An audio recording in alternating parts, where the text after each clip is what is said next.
কুকুরের জাত, কুত্তার জাত, যেমন বলা হয় না যে বেড়ালের পেটে কুকুরের পেটে ঘিস হয় না, একটা ব্যাপার আছে না? ইহুদিদেরকে কিন্তু আল্লাহ পাক অনেক বরকত দিয়েছিল একটাই কারণ, তারপরে তো তারা আমার আল্লাহ পাকের নফরমানি করেছে, আল্লাহ পাকের বিরুদ্ধে যুদ্ধ ঘোষণা করেছে।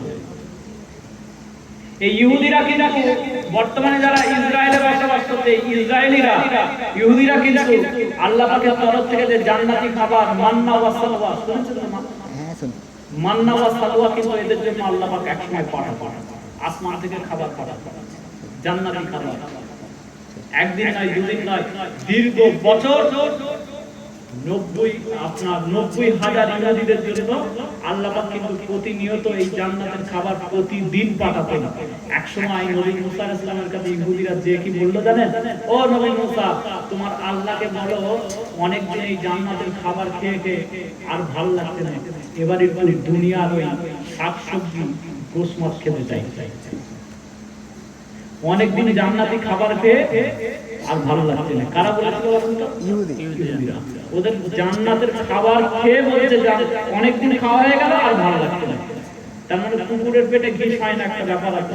আর এই জান্নাতি খাবার মান্না ওয়া সালওয়া খাবার ফলে ইহুদিদের বংশ পরম্পরায় তাদের ব্রেনে এত পুষ্টি ঢুকেছে, জান্নাতের খাবার খেয়েছিল, তাদের ব্রেনে এত পুষ্টি ঢুকেছে, আজকে সারা পৃথিবীটাকে সামান্য কিছু ইহুদিরা কন্ট্রোল করছে। সারা পৃথিবীর ব্যাংকিং সিস্টেম ইহুদিদের হাতে, সারা পৃথিবীর অর্থনৈতিক ব্যবস্থাটা ইহুদিদের হাতে। তারা যদি যে কোনো মুহূর্তে মনে করে, আজকে যদি মনে করে যে ভারতের অর্থনৈতিক ইকোনমিক্সকে ডাউন করে দেবো, ওরা সঙ্গে সঙ্গে ডাউন করে দিতে পারে। এই ক্ষমতা ওদেরকে ওরা পেয়েছে, তার কারণ ওদের ব্রেনে জান্নাতের খাবারের পুষ্টি আছে। কিন্তু এই পুষ্টিকে কাজে লাগিয়ে ওরা কি করলো? ওরা বললো যে না, আমরা আল্লাহর সাথে যুদ্ধ ঘোষণা করে দিলাম, আমরা হচ্ছে দাজ্জালের সঙ্গী, আমরা আল্লাহ পাকের সঙ্গী নয়, আল্লাহর বান্দা নয়, আমরা হচ্ছে দাজ্জালের অনুসারী, আমাদের যুদ্ধ হবে আল্লাহর সাথে। তো সেই ইহুদিদের দালালরা আমাদের মাঝখানে ঘুরছে, তাদেরকে চিহ্নিত করতে হবে, তাদেরকে চিহ্নিত করে তাদের সাথে থাকতে হবে, তবে আপনার আমার উন্নতি হবে। না হলে যেভাবে ফাটল ধরে আছে সেভাবে ফাটলই থাকবে। মুসলমানদেরকে কেউ রাখতে পারবে না, মেরে ঘিরে শেষ করে দিবে।